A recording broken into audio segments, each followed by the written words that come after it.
반갑습니다. 이상원 교수입니다. 오늘은 그동안 상당한 시간 동안 진행되었던 갈라디아서 강해를 마무리하는 시간입니다. 오늘은 제16장 갈라디아서 6장 11절에서 18절까지 바울이 갈라디아서 서술을 마무리하는 마무리 인사 내용을 함께 살펴보도록 하겠습니다.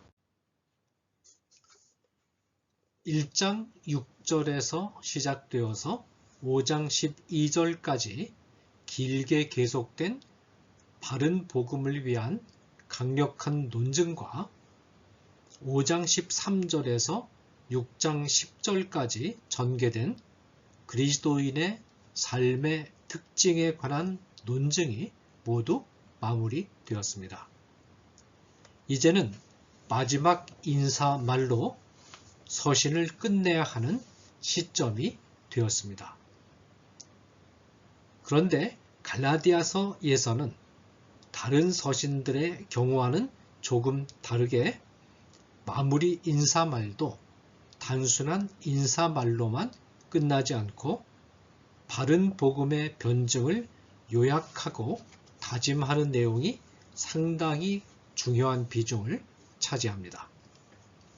그만큼 갈라디아 교회 성도들이 바른 복음의 길로부터 떠날 위험에 처했던 일이 서신을 마무리할 때까지도 바울에게는 마음의 큰 부담으로 남아 있었습니다. 바울의 마지막 마무리는 갈라디아서를 자신이 손수 썼다는 언명과 더불어 시작됩니다. 11절을 보겠습니다. 내 손으로 너희에게 이렇게 큰 글자로 쓴 것을 보라. 바울 당시의 헬라어 필법에는 두 가지가 있었습니다. 하나는 필사자나 비서를 통하여 대피라는 필법이고, 다른 하나는 서신을 보내는 자가 자필로 쓰는 투박하고 자유로운 필법입니다. 바울은 대부분의 서신을 성도들 가운데 한두 사람의 도움을 받아서 쓰는 대필법을 이용했습니다. 그런데 갈라디아서는 바울이 직접 자필로 써서 보낸 서신입니다. 어떤 학자들은 이 결론 부분만을 바울이 자필로 썼다고 주장하기도 하는데, 즉 본론 부분은 대필하고 마지막 부분만 자필로 썼다고 그렇게 주장을 하는데, 이 주장, 이 해석에는 문제가 있습니다. 본문에 바울이 사용한 동사는 썼다라는 부정 과거형입니다. 바울은 앞에서 이미 쓴 내용을 가리키면서 자필로 썼다고 말하고 있는 것으로 보는 것이 무리가 없는 해석입니다. 바울이 이제 겨우 11절에서 결론 부분을 자필로 쓰기 시작하면서 썼다라는 표현을 사용할 리가 없기 때문입니다. 바울은 12절과 13절에서 자신의 대적들이 갈라디아 교회 성도들에게 할례를 받을 것을 강요한 진정한 동기가 무엇인가를 지적해 줌으로써 갈라디아 교회 성도들에게 경각심을 일깨워 줍니다. 12절을 읽겠습니다. 무릇 육체의 모양을 내려 하는 자들이 억지로 너희에게 할례를 받게 함은 그들이 그리스도의 십자가로 말미암아 박해를 면하려 함뿐이라. 여기 다시 육체라는 말이 등장하는데, 지금까지 우리는 육체라는 단어가 문맥에 따라서 각기 다른 의미로 사용되고 있음을 확인할 수 있었습니다. 복음의 변증을 다루는 문맥에서는 물리적인 의미에서 인간의 몸을 뜻하는 용어로 사용되었지만 5장 13절부터 6장 10절까지의 윤리적 권고를 하는 문맥에서는 타락한 인간의 본성을 가리키는 용어로 사용되었습니다. 본문에서는 다시 전자의 의미로 돌아가서 물리적인 의미로 사용되고 있습니다. 육체의 모양을 내려하는 자들은 할례를 강요한 바울의 대적들을 가리키는데, 육체의 모양을 내려한다는 말은 사실 번역이 명료하지 않습니다. 이 말은 몸을 통하여 좋게 보이려고 한다라는 의미인데, 구체적으로 말한다면 몸의 할례를 받음으로써 다른 사람들에게 종교인으로서, 즉 유대교인으로서 자격을 갖추었음을 과시하려는 행동을 말합니다. 이들이 자신들이 할례 받았음을 과시하면서 갈라디아 교회 성도들에게 할례 받기를 강요한 이유는 그리스도의 십자가로 말미암아 박해를 면하려 하는 것이라고 바울은 지적합니다. 이 구절에서 그리스도의 십자가로 말미암아 박해를 면한다 라는 말이 무엇을 의미하는지 불명확합니다. 십자가 때문에 박해를 면한다는 말처럼 들리는데 사실은 그런 뜻이 아니고 그리스도의 십자가 때문에 찾아오는 박해를 피하려고 한다라는 뜻입니다. 당시 바울이 가는 곳마다 유대인들로부터 핍박을 받아야 했던 결정적인 이유는 십자가의 도를 전했기 때문입니다. 전능하신 하나님이 당시 가장 수치스럽고 가장 흉악한 범죄자들이 매달리는 십자가에 힘없이 매달려서 수욕을 당한다는 주장은 유대인들이 받아들일 수 없는 신관이었습니다. 그뿐만 아니라 바울은 구원 문제에 있어서 그리스도께서 십자가 위에서 이룩하신 구속사역의 충족성을 철저히 강조했습니다. 이런 주장들은 당시 로마 제국 내의 전 영역에 흩어져서 살고 있던 유대 교인들로서는 받아들이기 어려운 입장이었습니다. 교회 안에서 유대주의의 영향을 받고 있는 자들은 유대 교인들과 대결하는 일을 피하고 싶어 했습니다. 이들과의 대결을 피하면서 이들의 호감을 살 수 있는 첩경이 바로 할례를 비롯한 구약의 규례들을 구원의 조건으로 강조함으로써 교회도 구약의 율법을 무시하지 않는다라는 점을 보여주는 것이었습니다. 교회권 안에 머물되 유대교인들의 반감을 사지 않는 길을 택하고자 한 이들의 의도에는 십자가 때문에 찾아오는 핍박을 달가워하지 않는 마음이 숨어 있었습니다. 이들이 갈라디아 교회 성도들에게 할례를 받게 하려고 강요했던 또 하나의 동기는 이들에게 할례를 받게 함으로써 이방인들을 유대 나라의 일원으로 만드는 일에 성공했다는 사실을 과시하고 국수주의적인 율법주의자들에게 좋은 인상을 주고자 함이었습니다. 이 사실이 13절에 나타나 있습니다. 할례를 받은 그들이라도 스스로 율법은 지키지 아니하고 너희에게 할례를 받게 하려 하는 것은 그들이 너희의 육체로 자랑하려 함이라. 역설적으로 이들은 그토록 철저하게 율법을 강조하면서도 정작 자신들은 삶 속에서 율법을 준행하는 삶을 살지 않았습니다. 이들은 율법을 어떤 종교 의식으로 이해하면서 의식을 준수하는 예전적인 삶의 치중에서 율법이 정말로 강조하고 있는 사랑을 실천하는 삶을 영위하는 데는 무관심했던 것입니다. 너희로 할례를 받게 하려는 것은 너희의 육체로 자랑하려 함이니라. 너희의 육체는 할례 받은 이방인 신자들의 몸을 가리킵니다. 여기서도 육체는 물리적인 의미에서 사람의 몸을 가리키는 용어로 사용되었습니다.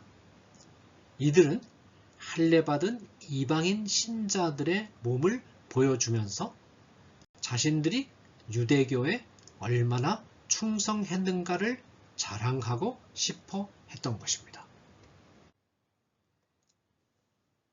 대적들의 마음의 숨은 동기를 지적한 바울은 14절에서 15절까지 해서 성도들이 정말로 자랑해야 할 것과 중요한 것이 무엇인가를 말합니다.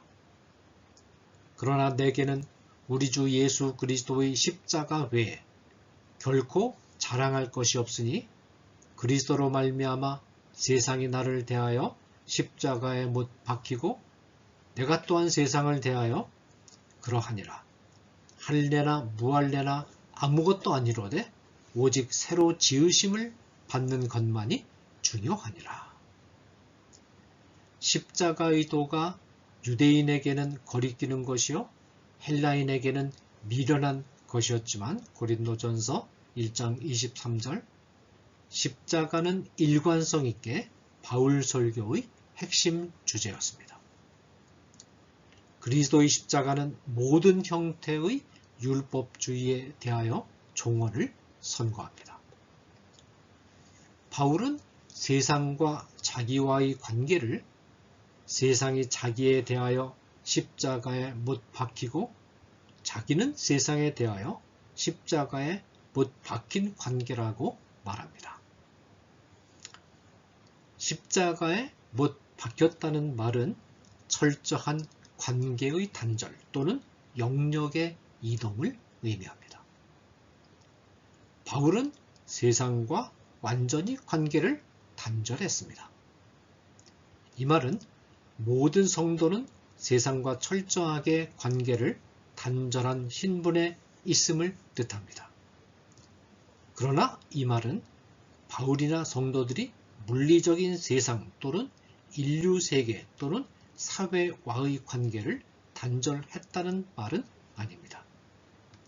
여기서 말하는 세상이란 하나님을 모른 채 죄악에 사로잡혀 있는 인간들의 세계를 지배하는 생활 방식을 의미합니다. 이와 같은 관계의 단절에 있어서 중심이 되는 것은 하나님을 모르는 자들이 하나님을 만나려고 하는 방식, 구원을 얻고자 하는 방식, 의롭다 인정을 받고자 하는 방식입니다. 이 같은 종교적 생활 방식과의 관계는 철저하게 단절되었습니다. 이 관계가 철저하게 단절된 성도들에게는 이제 이들의 윤리적 생활 방식으로부터 단절하는 훈련을 해야 할 의무가 또한 부과됩니다. 이제 성도들에게 중요한 것은 할례를 받았느냐, 할례를 받지 못했느냐가 아닙니다. 할례를 받았다는 사실이 자랑거리도 수치거리도 아니요. 그렇다고 해서 할례를 받지 않았다는 사실이 자랑거리도 수치거리도 아닙니다. 이것들은 아무것도 아닙니다.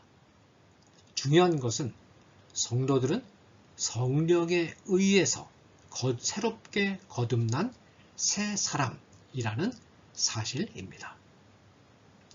새 사람은 성령에 의해서 거듭났음을 항상 묵상하는 사람이요. 성령의 인도하심 안에 있는 사람이요. 성령과 동료하기로 항상 새롭게 결단하는 의지의 자유를 부여받은 사람입니다. 16절에서 바울은 성도들을 무릇 이 규례를 행하는 자라고 재정의합니다. 무릇 이 규례를 행하는 자에게와 하나님의 이스라엘에게 평강과 긍휼이 있을지어다. 여기서 규례라는 말은 신앙의 규칙이라는 뜻입니다. 성도들은 이 신앙의 규칙을 견실하게 붙드는 자들입니다. 신앙의 규칙은 바울이 갈라디아서에서 심려를 기울여 강조한 복음과 윤리의 원리를 통칭합니다.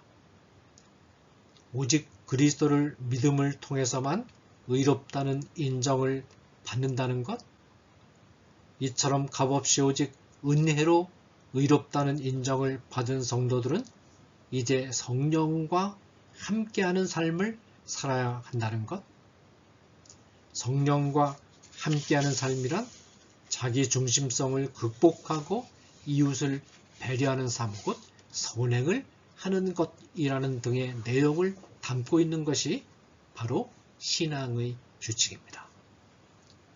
바울은 이처럼 신앙의 규칙을 견실하게 붙드는 자가 곧 하나님의 이스라엘이라 라고 말하면서 이들에게 평강과 긍휼이 있기를 기원합니다. 바울이 16절에서 사용한 기도문이 유대인의 18조 18개조 기도서라는 문헌에 나오는 기도문과 형식이 비슷하다는 이유를 들어서 하나님의 이스라엘은 혈통상의 유대인들을 가리키는 것이라는 해석이 있으나 잘못된 해석입니다. 계속해서 바울은 할례라는 몸의 흔적을 자랑하는 대적들을 의식하면서 자신에게도 몸의 흔적이 있는데 그 흔적은 곧 예수의 흔적이라고 말하면서 글을 마무리합니다. 이후로는 누구든지 나를 괴롭게 하지 말라. 내가 내 몸에 예수의 흔적을 지니고 있노라. 형제들아, 우리 주 예수 그리스도의 은혜가 너희 심령에 있을지어다. 아멘. 흔적은 문신이라는 뜻도 있고 노예임을 알리는 몸의 표식을 가리키기도 합니다. 바울에게 있는 예수의 흔적은 아마도 루스드라에서 돌에 맞은 흔적과도 같이 복음을 전하는 과정에서 매를 맞거나 신체적으로 괴롭힘을 당한 흔적을 뜻하는 것 같습니다. 바울은 자신의 몸에 남아있는 상처들과 상흔들을 자신이 그리스도의 소유이며 그리스도의 보호하심 아래 있음을 증명하는 표식으로 인식했습니다. 너희에게 할례의 흔적이 있느냐? 나에게는 십자가 고난의 흔적이 있다. 라는 것이죠. 따라서 바울은 이 흔적을 가진 자신을 부당하게 괴롭히는 자들은 곧 그리스도를 괴롭히는 자들이요 하나님을 괴롭히는 행동을 하는 자들이라고 확신하고 있었습니다. 마지막으로 바울은 갈라디아서 전체의 핵심이라고 할 수 있는 은혜를 기원하면서 서신을 마무리 짓습니다. 감사합니다. 그동안 갈라디아서 강의 끝까지 잘 들어주셔서 감사드립니다. 이제 다음 순서로는 전환기 한국 사회 앞에 선 기독교라는 책을 제가 출간한 적이 있습니다. 이 책은 현대 사회의 현실에 대한 윤리적 관점에서의 비판과 반성을 다룬 논설들을 담고 있는 모은 그런 책인데 제1부에서는 정치, 경제, 한국 사회의 정치, 경제 문제에 대한 7편의 논설, 제2부에서는 생명 윤리에 관한 7편의 논설, 제3부에서는 성윤리에 관한 7편의 논설, 제4부에서는 기타 중요한 이슈들에 대한 논설이 8편 실려 있습니다. 그래서 우리 구독자들과 제가 쓴 이 논설들을 함께 나누면서 현대 한국 사회의 고민에 대해서 함께 함께 반성하고, 그리고 기독교적인 관점에서 어떻게 한국 사회 안에서 제기되는 이런 사회 문제들에 대해서 평가하고 판단해야 하는가를 함께 고민하는 시간을 잠깐 가지고자 합니다. 이 내용은 3일 정도 간격으로 유튜브를 올릴 생각으로 있습니다. 계속되는 구독자님들의 적극적인 관심과 또 애청을 바랍니다. 감사합니다.